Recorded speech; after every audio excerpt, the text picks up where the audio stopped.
Hey guys, welcome to BudgetEDH. On this week's episode, we bring you Commander 19 Mystic Intellect $100 budget upgrade with both Sevinne and Elsha deck techs included. What we did is we took the Commander 19 deck at $40 MSRP and took out 15 cards that we thought didn't synergize well with the deck and added in 15 new cards with a $60 budget, giving us the $100 budget total. The Commander 19 decks includes a playable 100 card deck with 3 different legendary foil commanders that can be played as the lead commander of the deck, and 1 non-foil commander that you cannot play as the lead commander of the deck because it does not have all 3 colors. The decks have an MSRP of $40. And you can pick these up right now for just about MSRP, especially for the Mystic Intellect deck. Inside these decks, you get a slew of new cards and reprints. We will go over some of those cards. These are great decks for new and enfranchised players, as they will include a lot of new cards, and it's also great to just take them out of the box. They do play really well against each other, and for just a couple extra bucks, you can upgrade these decks so that they will play a lot better, and that's what we will try to do in this video. Let's break down this deck and go over some of the cards that are included. There are 10 ramp spells, which is about spot on for what we're looking for in this deck. We do have 9 card draw spells. It's a little light, like to see a couple more, but it's a pretty good number. There are 4 board wipes, which feels pretty spot on. We have 22 flashback cards or cards that care about flashback. There's 5 targeted removal spells, probably want a couple more. There are 14 spells matter cards. Based on the breakdown of this deck, I do recommend playing either Elsha the Infinite or Sevinne the Chronoclasm. Sevinne has a lot of synergy with flashback cards, and that is the main theme of the deck. So naturally, Sevinne is the best commander to play with this deck, but Elsha synergizes really well with spells matter and non-creature spells, so I could see you building an Elsha deck. So based on that, we are going to build both Sevinne and Elsha deck techs with this video. We're going to take out the same 15 cards between the 2 commanders because there are quite a few cards in this deck that don't really synergize with the main strategy, so those are the first ones that we're able to take out of the deck, and then we will add in 15 new cards for each commander so that you could pick between the 2. I do feel like Elsha is probably the more powerful commander between the 2, but will take a little bit more tuning to get her to hum at a higher level than Sevinne will out of the precon. The first commander in this deck, and it's the lead commander on the packaging, is Sevinne the Chronoclasm. It's 2, a blue, a red, and a white for a legendary creature human wizard that has prevent all damage that would be dealt to Sevinne the Chronoclasm. Whenever you cast your first instant or sorcery spell from your graveyard each turn, copy that spell. You may choose new targets for the copy. The first ability on this card is an interesting one, and one that you can definitely build around. There are a few cards that you can include in this deck that we'll go over later in the video that can take advantage of Sevinne's ability of preventing all damage, and his second ability, where when you cast your first instant or sorcery spell from your graveyard each turn and copy it, is also a very powerful ability, and this deck does have a lot of flashback and flashback-like cards in it that do take advantage of Sevinne's ability, making this a popular choice for this deck. The next commander in the deck is Elsha of the Infinite. It's 2, a blue, a red, and a white for a legendary creature. It has prowess. Whenever you cast a non-creature spell, this creature gets +1/+1 until end of turn. You may look at the top card of your library at any time, and you may cast the top card of your library if it's a non-creature, non-land card, and you may cast it as though it had flash. This is a very powerful ability. If you have the right setup, you could potentially go infinite with Elsha, hence the name, and draw your entire deck. There are a few ways that we can do this, and there's several 3-card combos that you could use with Elsha. We're able to draw your entire deck and then win the game with any finishers that you have in the deck. Then we have Pramikon Sky Rampart. It's a blue, red, and a white for legendary creature wall with flying and defender. As Pramikon Sky Rampart enters the battlefield, choose left or right. Each player may attack only the nearest opponent in the chosen direction and planeswalkers controlled by that opponent. This card is very unique and interesting. It is our first legendary wall. It does have a unique ability and one that we don't see very often. There are some ways you can abuse this card. Anything that copies this card and lets you have a second Pramikon, you can choose left the first time and then copy it and then choose right, and then nobody will be able to attack, so that is very powerful. You could play this deck by just sitting back and playing a more control strategy or very pillow fort, which is what this card is trying to get you to do. This commander does not synergize very well with the precon, so I don't recommend running this as the main commander of the deck. You could build a deck around this that could be very fun, but it's not a very powerful ability when your opponents can just combo out and they don't really have to use attacking to win the game. So you would just be sitting there and nobody could attack and somebody could just combo out. It's not a very powerful ability. It could be a fun meme type deck that you build. It is our first legendary wall, so I'm sure a lot of people will look to build this. The last card that could be a commander in this deck is Gerard, Weatherlight Hero. It's 2, a red and a white for legendary creature human soldier. It has first strike. When Gerard, Weatherlight Hero dies, exile it and return to the battlefield all artifact and creature cards in your graveyard that were put there from the battlefield this turn. Gerard has a very unique effect and one that we don't really see in Boros. I do feel like this could be a very fun Boros commander to build. You could set up several infinite combos with Gerard, and being able to board wipe and then exiling your Gerard to get all of your stuff back. Having that kind of card advantage is something that we don't usually see in the Boros colors, and is something that's really cool that Wizards gave us. It looks like it's something that they're trying to work on to improve the red and white color pie. Now you can't play this as the main commander in this deck because it is Jeskai colors and it is only red and white, but I do feel like this is a commander that people will play.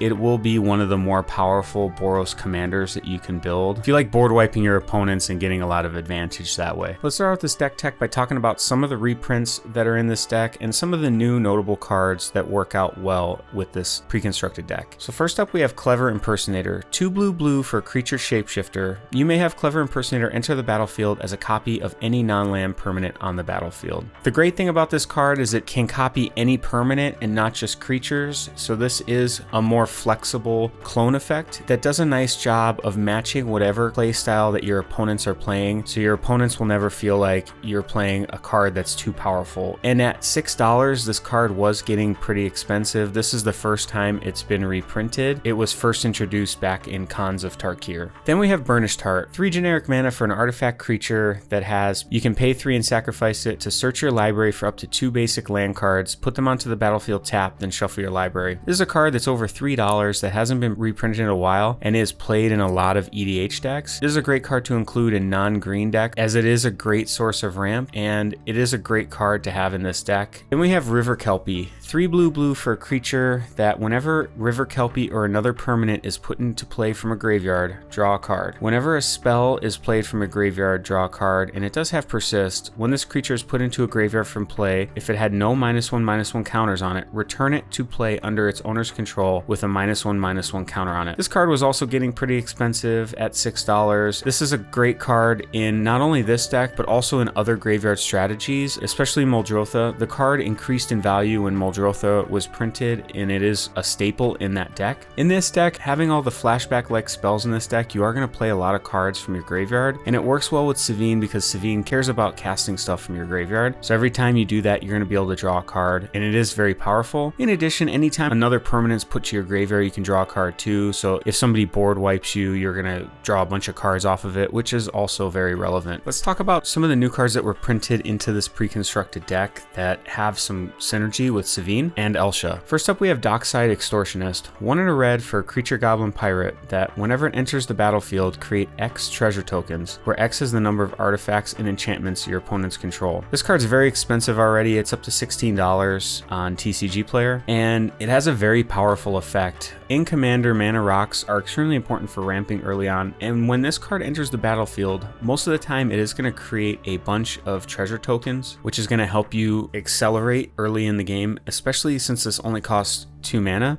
And if you have a way of blinking this creature, you can continue to get its effect, which can be very powerful. Next up, we have Ignite the Future. 3 and a red for a sorcery. Exile the top 3 cards of your library. Until the end of your next turn, you may play those cards. If this spell was cast from a graveyard, you may play cards this way without paying their mana cost. And it does have flashback 7 and a red. This card reminds me of Light Up the Stage. It's a little bit more expensive, and it does get 3 cards off the top of your library instead of 2, but the flashback ability is is pretty powerful in that you can play cards without paying their mana costs. This is a great card in red to gain you some card advantage, and this is something that Wizards has been giving us the last couple of sets to increase red's power level, and is a good card in this deck. Next up we have Thalia's Geistcaller. 2 and a white for a creature human cleric with lifelink. Whenever you cast a spell from your graveyard, create a 1/1 white spirit creature token with flying, and you can sacrifice a spirit. Thalia's Geistcaller gains indestructible until end of turn. In this deck we are casting a lot of spells from our graveyard, so every time we do, creating a 1/1 white spirit creature token is very good in this deck. And with them having flying, they do have some evasion, which is really nice, especially if you have cards in your deck like Earthquake, where you're taking advantage of Sevinne's ability that he prevents all damage dealt to him. You can play Earthquake and your spirits will still survive. Then we have Sevinne's Reclamation. 2 and a white for sorcery. Return target permanent card with converted mana cost 3 or less from your graveyard to the battlefield. If this spell was cast from a graveyard, you may copy this spell and may choose new targets for the copy. And it has flashback 4 and a white. This is basically a spell version of Sun Titan, and in this deck there are a lot of permanents that have converted mana cost 3 or less that you will want to get out of your graveyard, and this is just another powerful way of doing that. Then we have Backdraft Elemental. 3 red for a creature dragon with flying. Whenever it attacks, each instant and sorcery card in your graveyard gains flashback until end of turn. The flashback cost is equal to its mana cost. So this is basically Past in Flames on a creature, which is very powerful in this deck, and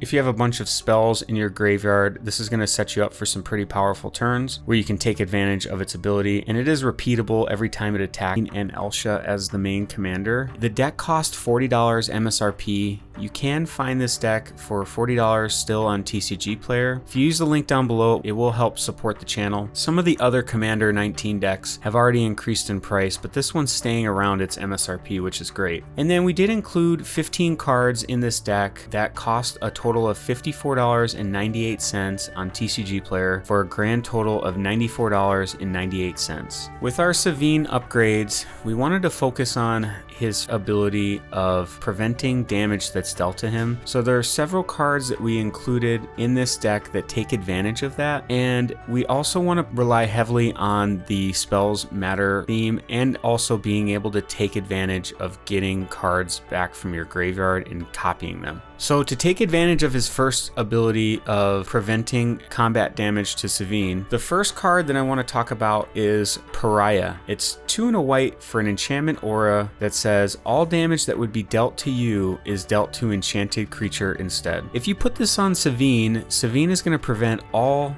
damage that's dealt to him. So any damage that's dealt to you will be dealt to Sevinne, and it will all be prevented. The next card that takes advantage of Sevinne's ability is Pariah Shield. It's basically an artifact equipment with the same exact ability as Pariah. So similar to Pariah, this is going to help prevent all damage that would be dealt to you. The next 3 cards also take advantage of Sevinne's ability in preventing damage, and the first one is Earthquake. It's X and a red for a sorcery. It deals X damage to each creature without flying and each player. You can cast this spell to wipe out all of your opponent's creatures and deal damage to your opponents equal to the amount of mana that you put into it, and Sevinne is still going to stick around. If you have that Pariah on him too, you won't take any of the damage the Earthquake would deal to you, which is also a great benefit. Then there's Blasphemous Act. It's 8 and a red for a sorcery. This spell costs 1 less to cast for each creature on the battlefield. Blasphemous Act deals 13 damage to each creature. This is another great board wipe for this deck, and again, your Sevinne will live past the Blasphemous Act since he prevents all damage dealt to him. Similar to Blasphemous Act, there's also Chain Reaction, which is 2 red for a sorcery. It deals X damage to each creature, which X is the number of creatures on the battlefield. We do want a couple of extra board wipes in this deck, and Chain Reaction and Blasphemous Act do offer one-sided board wipes that our commander can take advantage of. Next up, we do want to include a couple of counter spells in this deck. That is something that's really light, and since we're playing Jeskai, we can add in several counter spells, so I did include 2 of the better ones. The first being just regular counter spell. It's Blue for an instant counter target spell. This is just a great way to interact with your opponents, and you can hold this up if your opponents are going to try to win or they play something that's very detrimental to your strategy. Similar to that, we do have Dovin's Veto. It's white and a blue for an instant. This spell can't be countered, counter target non-creature spell. Can't be countered is very relevant, and it is a great card to hold if your opponents are trying to win the game. It just says no and they can't stop it. There are a couple cards that we included that care about cards in your graveyard and that help in that strategy for Sevinne. The first one being Past in Flames. 3 and a red for a sorcery. Each instant and sorcery card in your graveyard gains flashback until end of turn. The flashback cost is equal to its mana cost, and then it has flashback 4 and a red. This is similar to the Backdraft Dragon that comes in the deck, and this is just a great card to rebuy all of your instant and sorceries in your graveyard and take advantage of Sevinne's ability to copy the first one that you cast each turn. There's also Mission Briefing. It's blue for an instant, Surveil 2, then choose an instant or sorcery card in your graveyard. You may cast that card this turn. If that card would be put into your graveyard this turn, exile it instead. This is basically Snapcaster Mage on a card. You're able to get a card out of your graveyard and cast it, and this will trigger Sevinne's ability on whatever card that you choose. Another similar card is Torrential Gearhulk, 4 blue for an artifact creature with flash. When it enters the battlefield, you may cast target instant card from your graveyard without paying its mana cost. If that card would be put into your graveyard this turn, exile it instead. Just another great way of manipulating your graveyard and casting spells out of there to take advantage of Sevinne's ability. And the last card that takes advantage of Sevinne's second ability where he cares about flashback is Finale of Promise. X red for a sorcery. You may cast up to 1 target instant card and or up to 1 target sorcery card from your graveyard, each with converted mana cost X or less without paying their mana cost. If a card cast this way would be put into your graveyard this turn, exile it instead. If X is 10 or more, copy each of those spells twice. You may choose new targets for those copies. This is a very powerful card that lets you buy back 2 of your instant and sorcery cards and also copy it if you put enough mana into it. And it does also take advantage of Sevinne's ability, which is great. The next card I want to talk about adding in is Baral, Chief of Compliance. It's 1 and a blue for a legendary creature that reduces the casting cost of instant and sorcery spells by 1. And whenever a spell or ability you control counters a spell, you may draw a card. If you do, discard a card. Since we are playing a spell-slinger strategy, reducing the cost of all of our spells is extremely important, and this will add up over the course of the game where we can take advantage of his ability. The next card I want to talk about is 1,000 Year Storm. It's 4 a blue and a red for an enchantment.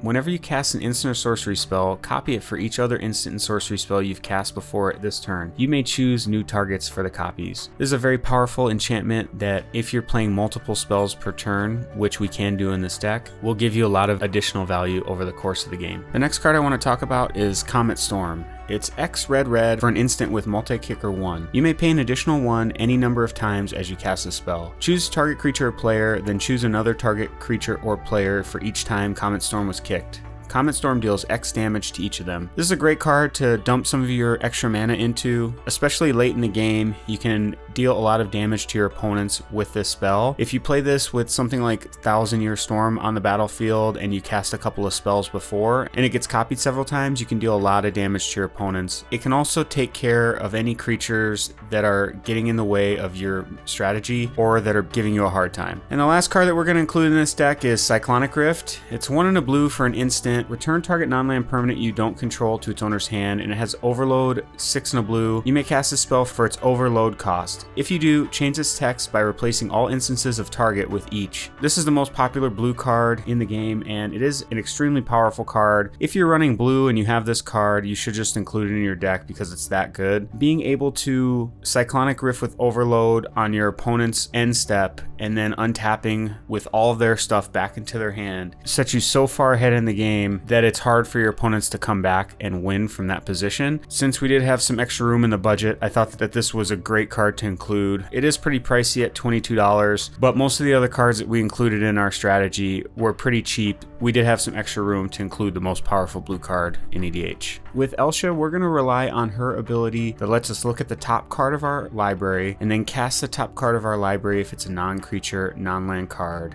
And then you can cast that spell as though it had flash. So we're going to rely heavily on manipulating the top of our deck, and there are a couple of combos that you can use with Elsha where you're able to draw your entire deck. So the first card that we're going to add is Sensei's Divining Top. It's a 1-mana artifact that you can pay 1 to look at the top 3 cards of your library, then put them back in any order, and you can tap it to draw a card, then put Sensei's Divining Top on top of its owner's library. This card not only helps you manipulate the top of your library so that you're able to look for non-creature spells that you can play with Elsha with Flash, but if you have a way to reduce the cost of Sensei's Divining Top below 1 to 0, you're able to draw a card with top, put it back on top of its library, and then use Elsha's ability to recast top for free at instant speed. Being able to do this will allow you to draw your entire deck. So we did include several ways of reducing the cost of our spells so that we're able to utilize this combo in this deck. The first one being Helm of Awakening. It's a 2-mana artifact that all spells cost 1 generic mana less to play. One thing to note with this card is it will also reduce the cost of your opponent's cards, which is a downside, but our deck is set up in a way where we're going to take advantage of it more than our opponents. The next card we include in this deck that has a similar ability is Ethereum Sculptor. It's 1 and a blue for an artifact creature, and artifact spells you cast cost 1 less to cast. This is another way that we're able to utilize our infinite combo with Sensei's Divining Top. And then Foundry Inspector does the exact same thing for 3 colorless mana and giving you artifacts cost 1 less to cast. This is a really great combo to include in this deck, and you're able to draw your entire deck with Elsha and win the game, which we'll go over the win cons in a few moments and how we're gonna win. The next card that we included in this deck is Soothsaying. It's 1 blue for an enchantment. You can pay 3 blue to shuffle your library, and then you can pay X to look at the top X cards of your library and put them back in any order. Being able to pump mana into this card at instant speed to manipulate the top of your library so that you're able to set up your library in a way that Elsha is able to respond to your opponent's threats and maybe put a counter spell on top of your library, or maybe end of turn put an artifact on top,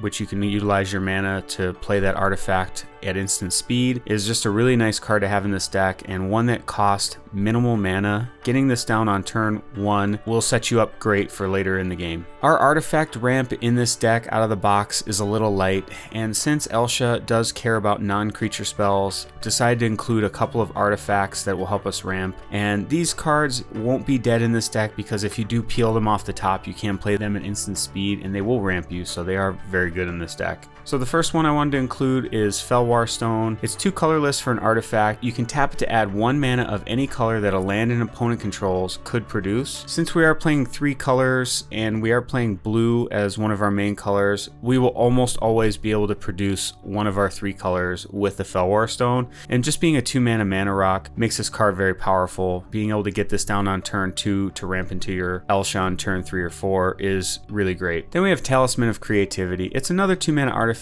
that you can tap it to add a colorless to your mana pool, or you can tap it and add a blue and a red to your mana pool, and Talisman of Creativity deals 1 damage to you. You could also include Talisman of Conviction, which is another card out of Modern Horizons that has a similar ability that adds white and red to your mana pool instead of blue and red. Blue is the more important color for our deck, and we did run light on cards that we could take out of this deck, keeping it to the 15, but if you wanted to take a 16 card out, that would be a good one to include in this deck as well. The next 3 cards are instant and sorceries that are powerful in this deck that we wanted to include. The first one being Narset's Reversal. It's blue for an instant. Copy target instant or sorcery spell, then return it to its owner's hand. You may choose new targets for the copy. This card has a lot of flexibility in that if your opponents go to remove one of your creatures, you can copy it and remove something different. Copy a time warp effect. You can copy all sorts of different spells that your opponents could play. It does return it back to their hand, which means it will only save you for that turn or that time that they play it. You can also use this for your own spells too, where you can copy your own spells and return that spell back to your hand, enabling you to play it again the next turn or play it twice in a turn, which is really powerful. The next card is a classic, and it's Brainstorm. 1 blue for an instant, draw 3 cards, then put 2 cards from your hand on top of your library in any order. Being able to stack the top of your library with Elsha is extremely important because you can put a non-creature spell on top of your library which you're able to cast at instant speed, making Brainstorm even better than it usually is. Since we don't have fetch lands in this budget build, there is the chance of Brainstorm locking yourself, but being able to just put a non-creature spell on top and being able to play it at instant speed does give you that added flexibility and power to this card. Similarly, Ponder is 1 blue for a sorcery. Look at the top 3 cards of your library, then put them back in any order. You may shuffle your library. It does allow you to draw a card off of it. This card also helps you manipulate the top of your library. If you don't find anything in the top of your library that you'd like to keep, you can just shuffle it all away and then draw a card. But being able to manipulate the top is important to the strategy. Now, there are a couple of ways that we're able to win with this deck. The first being with Aetherflux Reservoir. While this deck isn't really a storm build, the combo of Sensei's Divining Top and a cost reducer will allow you to win the game with Aetherflux Reservoir on the battlefield, as you'll just continuously replay top to draw your deck, and your storm count will go extremely high. So including this in the deck is one of our primary win cons. The next 2 win cons rely on drawing our entire deck and then winning the game. The first being Jace, Wielder of Mysteries. It's 1 blue for a legendary planeswalker. If you draw a card while your library has no cards in it, you win the game instead. And you can +1, target player puts the top 2 cards of their library into their graveyard, draw a card. And you can -8, draw 7 cards, then if your library has no cards in it, you win the game. With our top and cost reducer combo, we can draw our entire deck, play a Jace, and then just win the game right on the spot. The next card is the same ability, it's just on a creature. It's Laboratory Maniac. 2 and a blue, if you would draw a card while your library has no cards in it, you win the game instead. Those are our 3 primary win cons, but we do have one other win con that we included in this deck, and if our primary win con is disrupted, we can use this to win the game if we need to, and that's Approach of the Second Sun. It's 6 and a white for a sorcery. If Approach of the Second Sun was cast from your hand and you've cast another spell named Approach of the Second Sun this game, you win the game. Otherwise, put Approach of the Second Sun into its owner's library 7th from the top, and you gain 7 life. If you're not able to set up your top combo, you can draw your Approach of the Second Sun and just win the game that way. This is a powerful but slow alternative win con in this deck. Let's talk about the 15 cards that we would take out of this deck. So first up, we're going to take out Pramicon Sky Rampart. It is a cool card that you could build a deck around, but in this deck, it doesn't really have a home. It does have a powerful ability, but it doesn't really synergize with what we're trying to do in this deck, which is sling spells and take advantage of Sevinne's ability of preventing damage to himself. Next card we're going to take out is Cliffside Rescuer. It's 1 and a white for a creature with vigilance, and you can tap and sacrifice it. Target permanent you control gains protection from each of your opponents until end of turn. This is a powerful ability on this card, but this is another one that doesn't really synergize with what we're trying to do. It doesn't really feel like it has a home in this deck with any of the 3 commanders. We're going to take out 2 land cards in this deck, and the first one is Stone Quarry. The reason why we want to take out a couple land cards is they did include 39 lands in this pre-constructed deck, and I feel like that's a little heavy. I want to be around 37 to 38 lands, and I took out 2 tapped lands in this deck.